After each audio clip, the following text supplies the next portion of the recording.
en uno de los libros que responde a esta pregunta, de preguntas cruciales. ¿Puedo conocer la voluntad de Dios? Hemos ya transitado por el capítulo 1, que es bastante extenso. Hemos ido más o menos lento para que todos podamos entenderlo. Porque hay algunas partes que son un poco densas, mejor ir lento, ir de a poco, ¿cierto? Además, como estamos más o menos mitad de semana, cansa un poco, se nos va un poco la mente, nos vamos durmiendo. Pero lo importante es que nos quedemos con esta palabra. Y hoy vamos a ver esta última parte del primer capítulo, conocimiento de la voluntad de Dios para nuestras vidas. Sabemos que hay muchos tipos de voluntad de Dios. La voluntad que Dios declaró, la preceptiva, que tiene que ver con sus mandamientos, la voluntad que tiene que ver declarativa, que es la voluntad de Dios soberana, que es lo que Dios dice, eso pasa. Hay una voluntad que está oculta y hay una voluntad que está revelada. Eso fue lo último que vimos. Y también vimos la voluntad de disposición. Dios se dispone a tener buena voluntad con las personas que le obedecen. Y no tiene buena voluntad con los que le desobedecen. Por eso cuando Jesús vino al mundo en tiempo de Navidad, ¿qué decía a los ángeles? Gloria a Dios en las alturas, buena voluntad de Dios para con los hombres. O sea, el hecho de enviar ese regalo, que es Cristo Jesús como en un bebé, es que Dios tenía una buena voluntad para nosotros. Buena voluntad para los hombres. No es que Dios nos quisiera hacer daño, no es que Dios quisiera condenarnos, sino que todo lo contrario. Nos estaba entregando un regalo de salvación. Y hoy vamos a ver conociendo la voluntad de Dios para nuestras vidas. No se trata de un conocimiento abstracto. Al conocer la voluntad de Dios tengo que leerme la Biblia completa. Está bien, no podemos leer la Biblia completa. Hay personas que son muy buenas para el estudio, muy buenas para leer. Son buenos para memorizar, se aprenden los versículos de memoria, muchas cosas, y eso está bien. Pero conocer a Dios y su voluntad no es una ciencia abstracta para estimular el intelecto o proporcionar el tipo de conocimiento que envanece y que no logra edificar. Quienes en la Biblia tenían un conocimiento pleno de las Escrituras, pero en sus mentes estaban envanecidos? Los fariseos. ¿Acaso ellos, con todo el conocimiento que tenían, no pudieron haber identificado de forma inmediata que Jesús era el Mesías? Y muchos de ellos lo hicieron. Como por ejemplo Nicodemo. Nosotros reconocemos que tú eres el Hijo de Dios, que las obras, las enseñanzas que tú haces coinciden con el Mesías. ¿Pero por qué lo hacían en secreto? Porque tenían miedo también de equivocarse, porque si bien las profecías eran claras, Jesús sorprendió a muchos, porque también las profecías decían que era el hijo de David. Y el hijo de David, ¿cómo iba a ser de nacimiento humilde o pobre? Tiene que nacer en una cuna de un rey, que viniera cabalgando ahí, que se cumplió en un burro, porque los reyes cabalgaban en los burros. Y esa es la Biblia que cuando en la época de los reyes, estos que se portaban mal, los reyes, primera y segunda de reyes, sus hijos dice que arrancaron, algunos, en sus burros, y cabalgaban en burros, porque era algo de la realeza. Por eso el Señor Jesús entró profetizado como un rey, porque entró como un burro, con un burro. Claro, cuando iban en paz, él iba entrando, claro, triunfante. Por eso se llama la entrada triunfal a Jerusalén. Y la gente, ¿qué es lo que clamaba? Hosana al Rey de las alturas. Y ponían estas hojas y también estas mantas. Por lo tanto, yo creo que para todos no era fácil decir Jesús era el Mesías, sino que había que tener un entendimiento más allá de lo que ellos tenían entendido en las profecías. Y nos pasa a nosotros también lo mismo. ¿Acaso usted y yo no leemos al Dios del Antiguo Testamento, luego al Dios del Nuevo Testamento y pareciera que no fueran el mismo? Pero es el mismo Dios.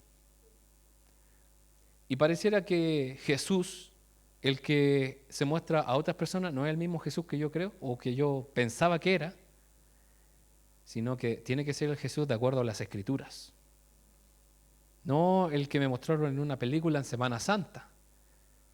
Como acá a veces pasa a los jóvenes que respondemos preguntas y dicen, sí, yo vi la película. Está bien, puede ser que la película lo diga, pero lo importante es qué es lo que dice la Biblia. Por lo tanto, los fariseos tenían mucho conocimiento, pero estaban envanecidos en su intelecto. Y hoy en día en las iglesias pasa lo mismo. Hay gente con mucho conocimiento de las Escrituras, pero ¿qué hay de sus vidas?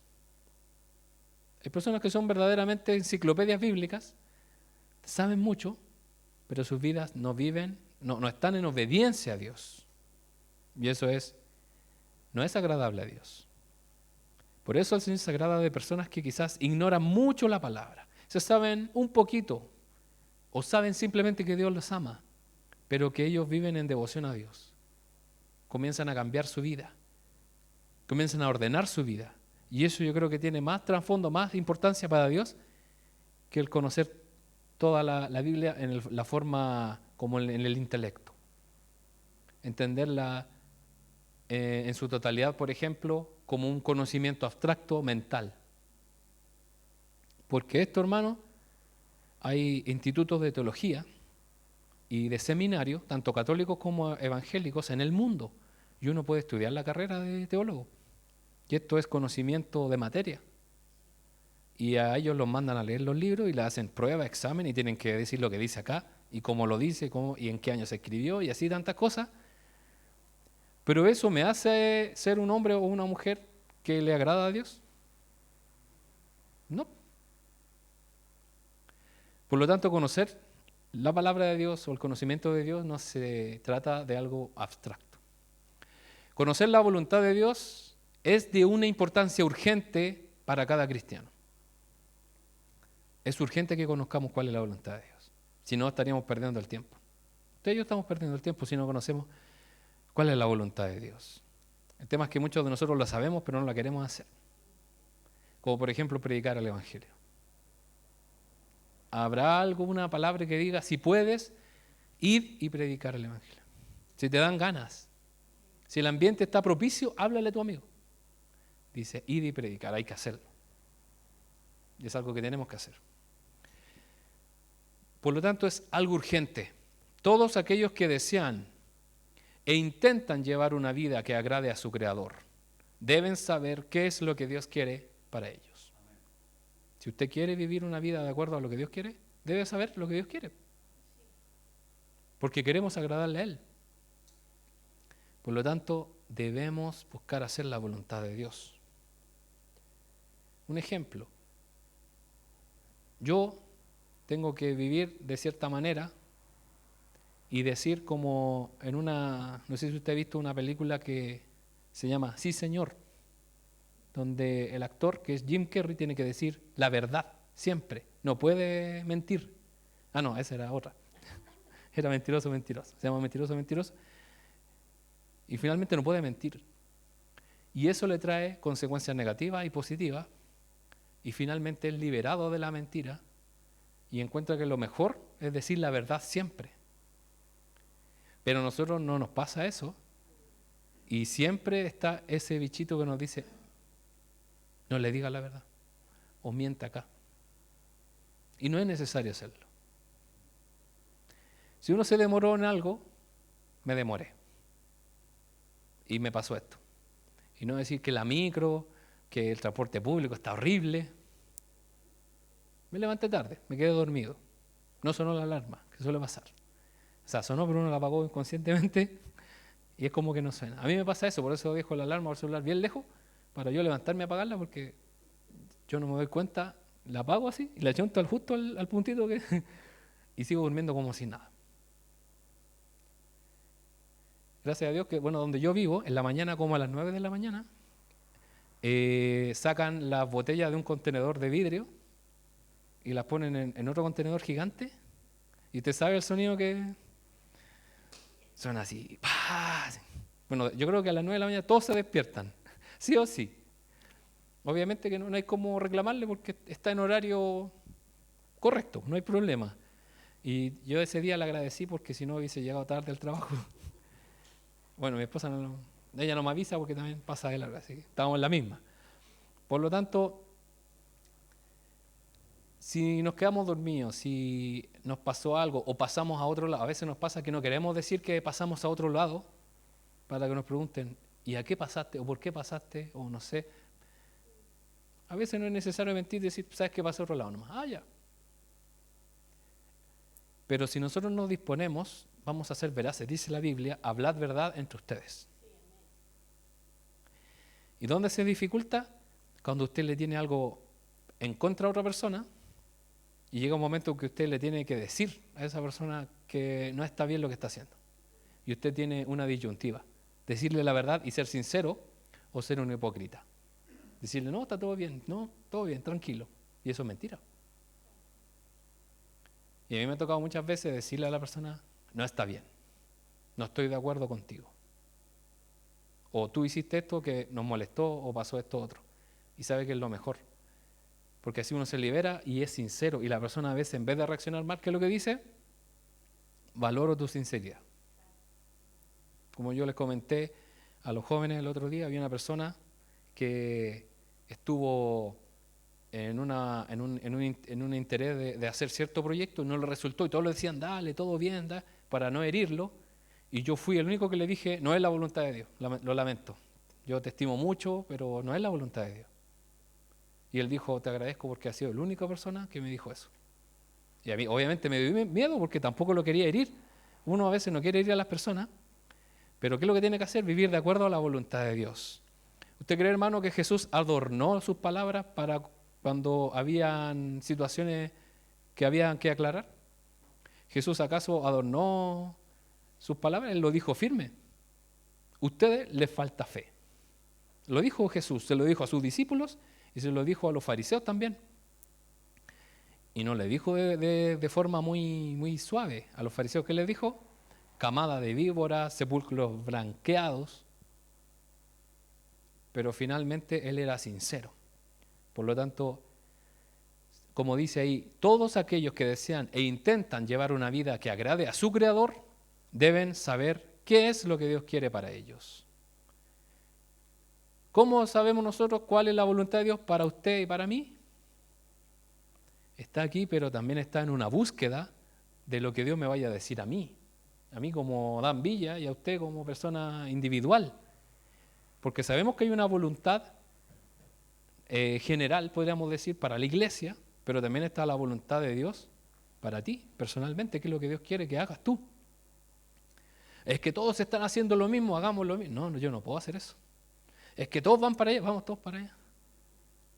Y esto en todo sentido. Como pasó hace mucho tiempo atrás, vino una joven que estaba endemoniada y los jóvenes que estaban ahí dijeron, oremos, impongamos las manos, derrotemos al enemigo. Y ellos van y agarraron ahí a esta niña, oraron, impusieron sus manos y el demonio nunca se fue y lo atormentó durante todos esos días. A todos ellos, a todos los que impusieron las manos ligeramente, como dice la Biblia, que no hay que hacer. No imponer las manos ligeramente. Pero uno de esos jóvenes dijo, no, yo no voy a hacer eso porque la Biblia dice, entonces yo no.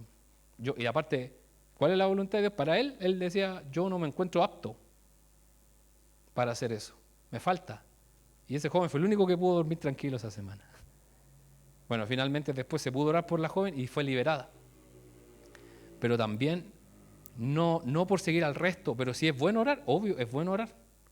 Pero también hay que hacerlo de acuerdo a lo que Dios quiere en ese momento. Por lo tanto, no es un conocimiento abstracto de decir, sí, conocemos la voluntad de Dios. No, tenemos que saber qué es lo que le agrada a Dios. Y más que el conocimiento que podamos tener, debemos saber obedecerle al Señor. También se trata de algo muy práctico. Obedecer la voluntad de Dios se trata de algo práctico, de algo que debemos obedecer a Dios. ¿Cuál es uno de los mandamientos que Jesús nos mandó a nosotros? Es amar a nuestros enemigos. ¿Y nosotros lo hacemos? Nos cuesta. Dar la otra mejilla. Nos pegan una cacheta y damos la otra. Ojalá no nos dé la otra porque Si alguien nos obliga o nos pide un favor, le decimos si le falta algo más. Como decía Jesús, si te obliga a un soldado a caminar 1 milla, ve con él 2. ¿Eso dice Jesús? Cuando nos piden un favor, ya, ahí tení. Ya, hasta ahí nomás. Hasta aquí nomás llego, ya me cansé, tengo que hacer. ¿Somos así? ¿O decimos, ¿te falta algo? ¿Hay algo que más que pueda hacer? De forma desinteresada cuesta. Y se trata de algo práctico. Un cristiano pregunta, ¿cuáles son las instrucciones para mí? ¿Cuál debería ser mi rol para contribuir al establecimiento del reino de Dios? ¿Para el crecimiento del reino de Dios? ¿Qué quiere Dios que haga con mi vida? Estas cautivantes preguntas nos llegarán tarde o temprano a todos quienes buscan de Dios. ¿Usted se ha preguntado eso? ¿Se ha preguntado cuál es la voluntad de Dios para mi vida? ¿Qué quiere Dios que haga para su reino? ¿Se lo ha preguntado? Si no se lo ha preguntado, se lo va a preguntar en algún momento. Si es que busca a Dios, obviamente. ¿Qué quiere Dios que haga con mi vida? Pongamos el ejemplo del apóstol Pablo. Él era un hombre erudito, docto en las Escrituras, era un hombre preparado en la área civil, él sabía griego, obviamente sabía hebreo, también tenía ciudadanía romana, era un hombre preparadísimo, con excelentes credenciales. Cualquiera diría que él iba a ser un fariseo prominente, un hombre de ley prominente. ¿Pero qué terminó siendo de acuerdo a la voluntad de Dios? Un hombre perseguido por predicar sobre alguien que murió y que resucitó. Desde el punto de vista del mundo, esa vida se perdió. Pudiste haber ganado millones, Pablo, con el negocio de carpas que tenías, porque a eso se dedicaba también. Su pyme, ¿no era? ¿Qué es lo que...? Y él tenía su remuneración buena. De hecho, él dice en muchas cartas que le molesta pedir ofrenda para sobrevivir, pero dice que lo hace porque no tiene más también, y también lo hace en una forma de humildad de recibir el cariño de la gente. Pero si fuera por Pablo, él donde iba trabajaba. Él nunca se quiso aprovechar de la gente. Por eso es bueno conocer las Escrituras. Si el apóstol Pablo era así, ¿será que aquellas personas que piden dinero para ser, serán apóstoles realmente? Y en ese sentido, ¿qué era lo que Dios quería para la vida de Pablo? Era eso. Y se cumplió en totalidad. Por lo tanto, usted y yo podemos estudiar una carrera, pero eso no quiere decir que Dios nos mande a eso. Puede ser que Dios nos bendiga en eso, pero llega un momento que Dios nos dice, tienes que hacer mi voluntad, a lo que yo te mandé. Tienes que hacerlo. Por eso se trata de algo práctico y no un conocimiento abstracto. ¿Estoy haciendo lo que Dios quiere?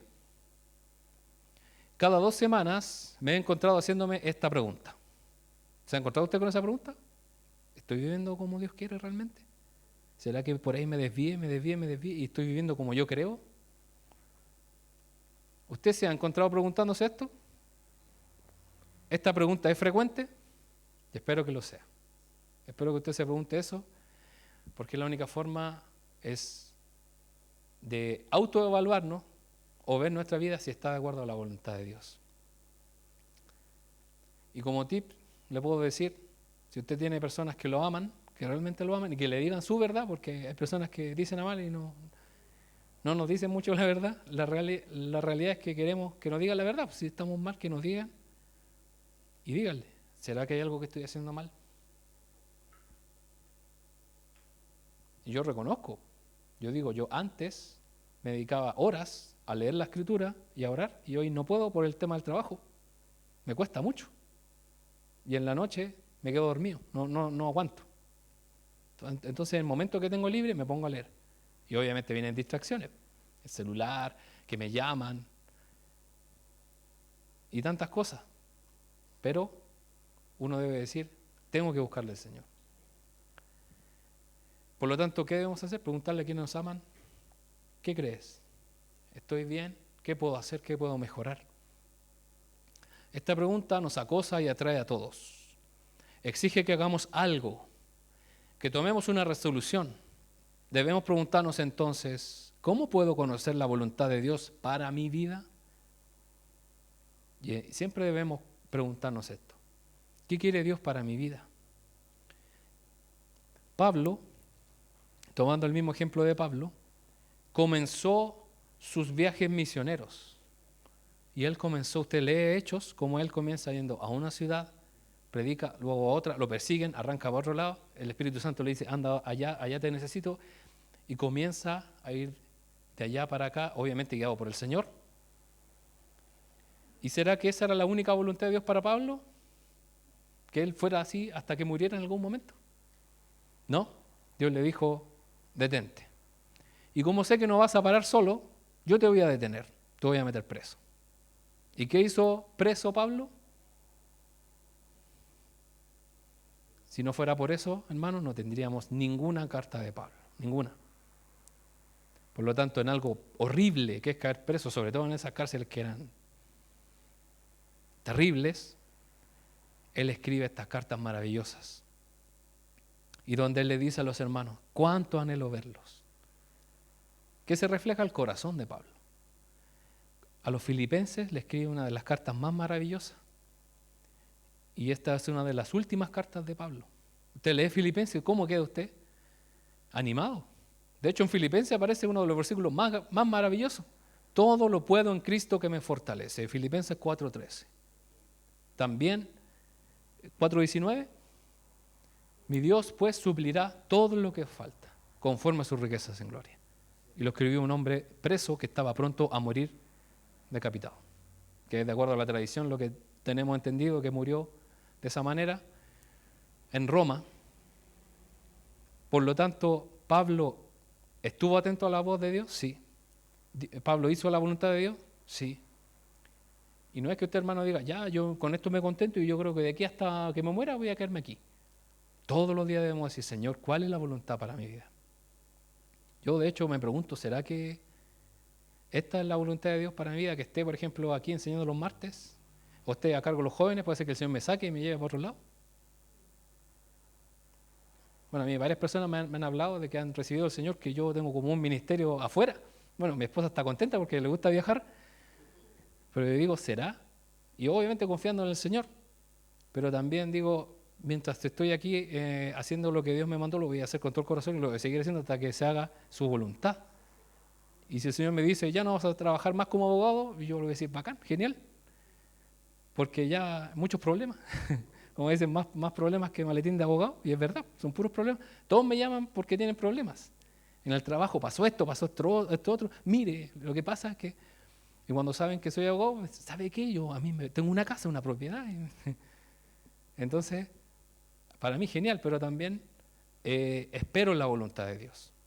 Que se haga su voluntad y no la mía, porque sería genial tener una vida como aquellas personas que viajan, se ven felices ellos.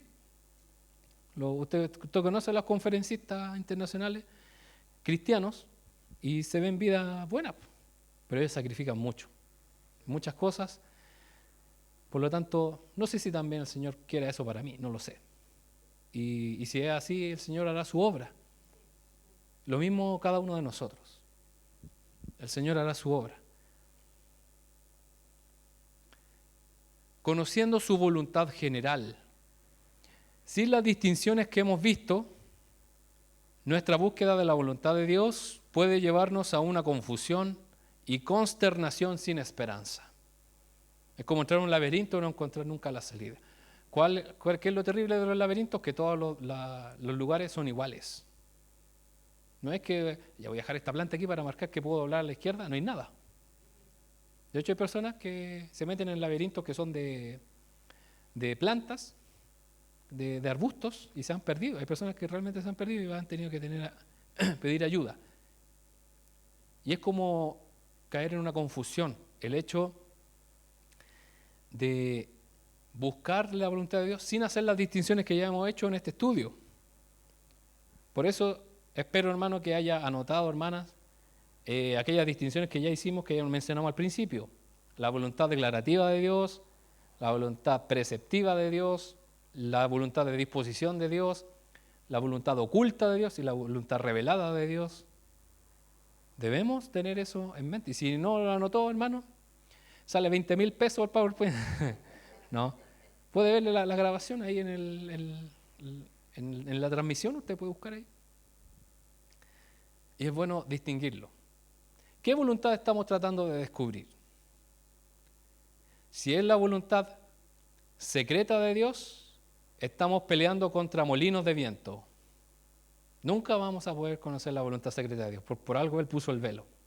No podemos pasar. Como el sacerdote no podía entrar si no se le permitía por autorización de Dios. ¿Qué pasaba? Si el sacerdote entraba al lugar santísimo, moría. Y yo siempre me pregunté, ¿y cuando desarmaban? Porque acuérdense que la nube se movía, tienen que desarmar el tabernáculo. Cuando lo desarmaban, los que entraban a tomar las cosas no morían. Y lo dice la Biblia, lo encontré, estaba ahí. Dice la Biblia que ellos tomaban las cortinas y las doblaban hacia adentro. Y ahí tomaban las cosas envueltas. Nunca eran vistas por nadie. Porque si no, ellos iban a morir también. Y lo dice. Después algún día lo vamos a mostrar. Y ahí uno ve cómo el Señor tiene todo en su voluntad. Porque si uno diría, vas a morir, pero acá, no, toma el candelabro de oro, no pasa nada. ¿Será así? No. Dice la Biblia que los sacerdotes tomaban, los levitas tomaban y cubrían con los mismos paños y mantas especiales que estaban hechas de oro y todo especial. Y ellos los tomaban y habían grupos de los levitas que eran los coatitas, los meraritas, los gersonitas, todo eso. ¿Qué es lo que hacían? Uno estaba dedicado a un grupo a trasladar las cosas pesadas, otros solamente los telares y otros los artículos del templo. Y así se iban dividiendo y ellos estaban por familia y eran cientos y miles de personas porque era una nación completa. Por lo tanto, esa cortina era impenetrable hasta que Jesús murió en la cruz. ¿Y qué es lo que hizo? Ahora pasen todos a la presencia de Dios. Por lo tanto, si tratamos de ver la voluntad de Dios secreta, estamos peleando contra molinos de viento. ¿Quién peleaba contra esos molinos? El Quijote de la Mancha. Era algo imaginario. Él decía, son bestias. Intentando algo imposible y persiguiendo lo intocable. Hay algo de presunción en este pensamiento, de decir, yo voy a conocer lo que Dios ha ocultado, yo lo voy a encontrar, yo lo voy a descubrir, ya que Dios ha decidido que lo oculto no nos incumbe y está fuera de nuestro alcance. Lo que hablamos en un tiempo de la voluntad oculta de Dios, en la palabra aparecen muchas cosas que están ocultas, que no sabemos. Como por ejemplo, ¿qué especie era el pez que se tragó a Jonás? Hay ballenas que pueden tragar perfectamente hombres, y de hecho ya lo han hecho y ya lo vimos en un estudio pasado de la apologética, que está documentado, una persona que estuvo varios días dentro de una ballena y luego sobrevivió. O cómo eran Adán y Eva, qué raza tenían, no lo sabemos. ¿Podríamos saberlo? Puede ser, pero en ninguna parte aparece. Y el Señor nos lo ha revelado y así no hay forma. Por lo tanto, tenemos que tener humildad, decir, Señor, si tú no me muestras por qué es esto o por qué pasó esto otro, es porque así te ha placido. Y debemos quedarnos tranquilos con eso.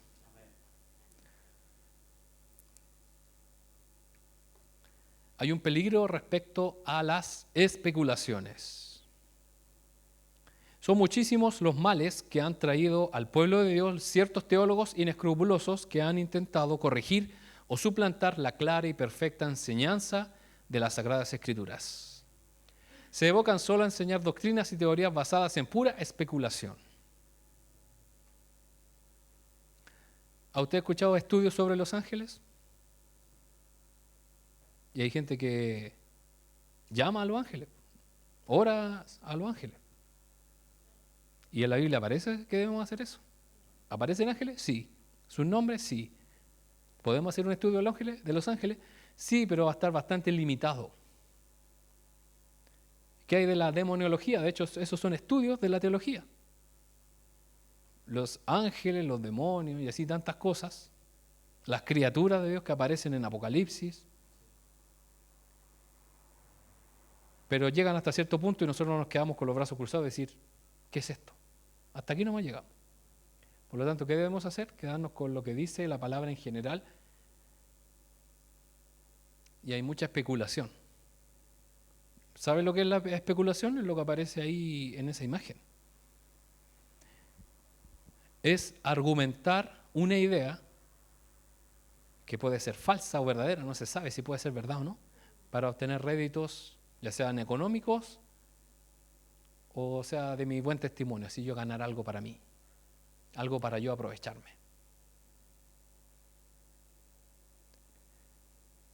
Por ejemplo, hay un pastor que es hace mucho tiempo orador y enseña muchas cosas, tiene un conocimiento pero excelente de la palabra, pero ha caído en esto. No lo voy a mencionar porque puede aparecer en YouTube y me va a citar y va a decir, enfréntate a mí. Es un mexicano y él enseña que los ángeles son aliens. ¿Y qué es lo que dice en Génesis? Que los hijos de los hombres se acostaron con los hijos de Dios y formaron razas de gigantes y esos gigantes son aliens. No humanos. ¿Dice la Biblia eso? Dice que había una diferencia entre hijos de los hombres, dice la Biblia, y los hijos de Dios. Y debido a la Escritura puede haber una relación de la realeza, hijos de Dios, se consideran hijos de Dios de los reyes, o también del pueblo de Dios o del pueblo del linaje de Adán y de Eva, con la otra gente que no lo era. Pero comenzar a decir cosas que no son, yo no puedo afirmarlo. Afirmarlo así tajantemente, así son. Que Elías no subió en nuestro video, subió en un platillo volador. Lo abdujeron. ¿Puedo yo inventar eso? Pero hay gente que lo dice. Y lo dice como que si yo leí la Biblia y así fue. Y así en tantas cosas. Tratan de indagar en la mente eterna de Dios donde Él ha guardado silencio. Esta es una tarea verdaderamente peligrosa en el área de las especulaciones. ¿Qué dijo Lutero? Debemos fijar la mirada en su palabra y despreocuparnos de su voluntad inescrutable, lo que no se puede saber. Porque es por su palabra y no por su voluntad inescrutable que debemos ser guiados. Ahora, ¿de qué me sirve a mí saber si hay alguien o no? Si hay esto ET o marciano. ¿Me sirve de algo? Aparte, Dios puede haber creado marcianos, sí, pero que tengan que ver con nosotros, no. Y así tantas cosas que el hombre se envanece, o las personas, ¿y qué es lo que hacen? Llaman la atención. Aparte, ¿para qué estamos con cosas si eso genera like, fama? Hay uno que era evangélico, un influencer, podríamos decir, argentino, era evangélico y se pasó a católico. Y ahora, ¿qué es lo que hace? Ataca a la iglesia. Ataca. ¿Y qué es lo que tiene en sus comentarios? Lleno de evangélicos diciéndole, no es así, no es. Está logrando el objetivo. ¿Cuál es el objetivo? Ganar plata. Ese es su objetivo. Y obviamente que ahí se meten católicos de distintos y son solamente especulaciones. Debemos tener cuidado con eso. ¿Qué es lo que dice realmente la Biblia? Por eso nosotros, desde un tiempo hasta esta hora, hemos tomado en los jóvenes, cada vez que estudiamos la Biblia, y yo lo hago en todo lugar donde vamos, la primera pregunta que debemos hacernos cuando leemos la Biblia es ¿qué dice? ¿Qué dice la Biblia? ¿Dice que la esposa de Moisés era morenita? No dice. ¿Dice que las plagas eran 7? No, 10. Dicen que la vara que se convirtió en serpiente era una cobra, dice. No, pero en la película yo vi que era una cobra y se comió a las demás. Sí, dice la Biblia que se las comió, pero no dice la especie. Dice la Biblia cómo estos encantadores, hechiceros hicieron los mismos milagros. Simplemente dice que los imitaron. Tampoco dice que las traían así encantadas. No lo dice, simplemente lo imitaron nomás.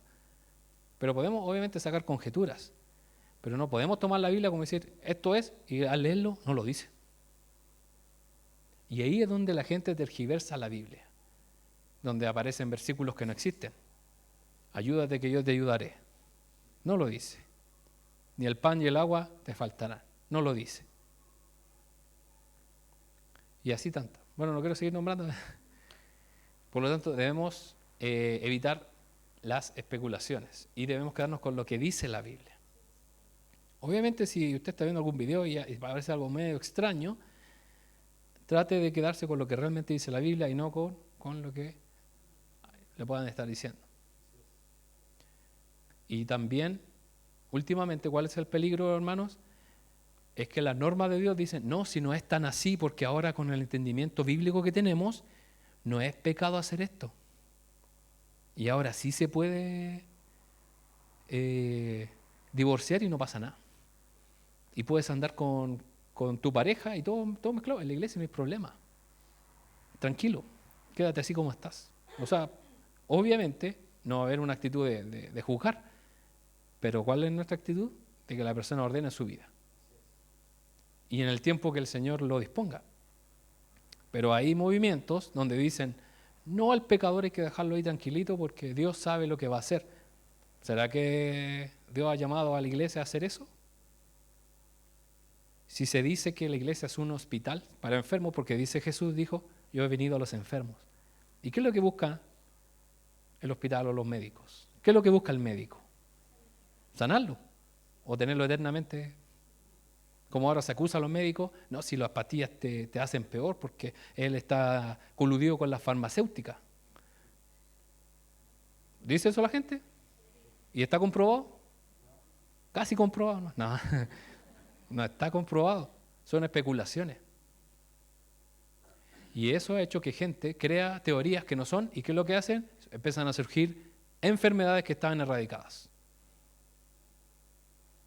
Porque la gente no hace caso a lo que ya se sabe. No, si todo es mentira, te han mentido toda la vida. ¿Cómo nos van a mentir? La Biblia la escribieron hombres, la Iglesia Católica la tergiversó, no pudieron haberlo hecho, no había forma. Porque los escritos originales se encontraron y están antes de que la Iglesia Católica se formara y tienen un 97% de confiabilidad con los primeros escritos, con los que tenemos hoy nosotros en nuestra mano. Entonces, ¿algún papa, alguien pudo haberlo cambiado en la mitad? No hay forma. Y son del año 90 o 100 después de Cristo, o sea, pocos años después de que sucedieron los hechos. Y hay más de 5.000 copias. Por lo tanto, debemos basarnos en la palabra de Dios y no dejarnos llevar por gente que anda hablando cosas que no son. ¿Y la iluminación del Espíritu Santo? No, es que el Espíritu Santo me dijo esto. Yo sentí que el Señor me dijo que siempre debe ser basado en la palabra de Dios. Dios nunca nos va a hablar por medio del Espíritu Santo a mandarnos a pecar. ¿Usted cree que lo va a hacer? Dios nos va a mandar siempre a estar de acuerdo a esto. Es cierto que tenemos al Espíritu Santo en nosotros que nos muestra la verdad y nos guía a la voluntad de Dios. Él nos confirma si estamos haciendo lo correcto o no. Entonces, usted dice, siento que como que no hice nada malo, pero me siento culpable. Y es porque el Espíritu Santo nos está redarguyendo. Nos está diciendo, no estuvo tan bien lo que hiciste, no estuvo tan bien lo que dijiste. Dale una vuelta más. Y nos damos cuenta que no lo hicimos bien, que debimos haber actuado de otra manera. O que debimos callar. O que en vez de quedarnos callados, debíamos haber dicho algo. ¿Se da cuenta? Pero eso es el Espíritu Santo, lo único que nos puede guiar. Pero el Espíritu Santo nunca nos va a llevar a hacer algo contrario a la palabra de Dios. Nunca. Sin embargo, como descubriremos, la búsqueda de una orientación providencial de Dios siempre debe estar subordinada a nuestro estudio de la voluntad revelada de Dios, que es la Biblia. Por lo tanto, si alguien recibe una revelación que va contraria a la palabra de Dios, no es verdad. Antiguamente, y hasta el día de hoy se da en algunas iglesias, que aquella persona que es llamada profeta le dice a las personas con quién se van a casar. Y esto, aunque parezca cómico, es verdad. La gente se le acerca a los jóvenes y dice, Dios me habló que tú te vas a casar con esa persona que está allá. Y muchas veces pasó que el que estaba por allá ya estaba casado. ¿Y será esa la voluntad de Dios? Obviamente se equivocó. Y yo sé que cuando el Espíritu Santo toca la vida de una persona y lo guía, verdaderamente lo lleva a la verdad.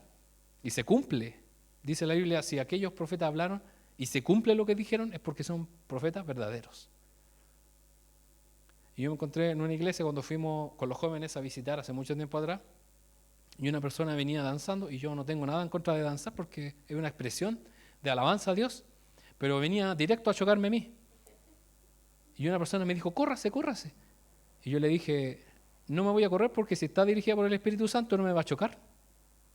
Y esa persona me miró así como, oye, este es un enviado del enemigo, no sé qué, me miró así con un odio, pero al final me corrí igual porque me dio miedo.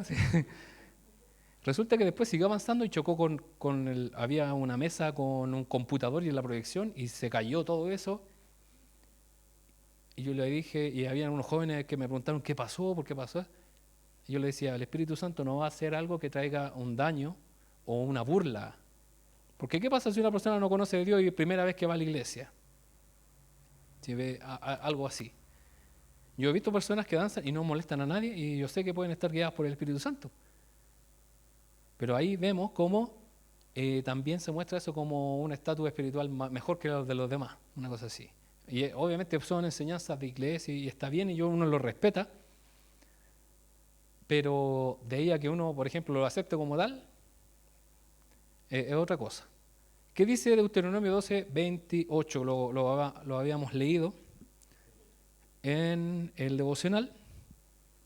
Dice Deuteronomio 12, 28. Asegúrate de obedecer todos mis mandatos para que te vaya bien a ti y a todos tus descendientes, porque así estarás haciendo lo que es bueno y agradable ante el Señor tu Dios. Entonces, ¿cómo saber cuál es la voluntad de Dios? Obedeciendo sus mandatos, y así nos va a ir bien. Y esto nos va a librar, hermano, de muchos dolores de cabeza. De hecho, Jesús, nos dice cómo solucionar los conflictos. Sale, textual. Si tienes algo contra otra persona, ¿qué debes hacer? Decírselo. Y si no hay un entendimiento, un arreglo, o queda peor, 2 testigos.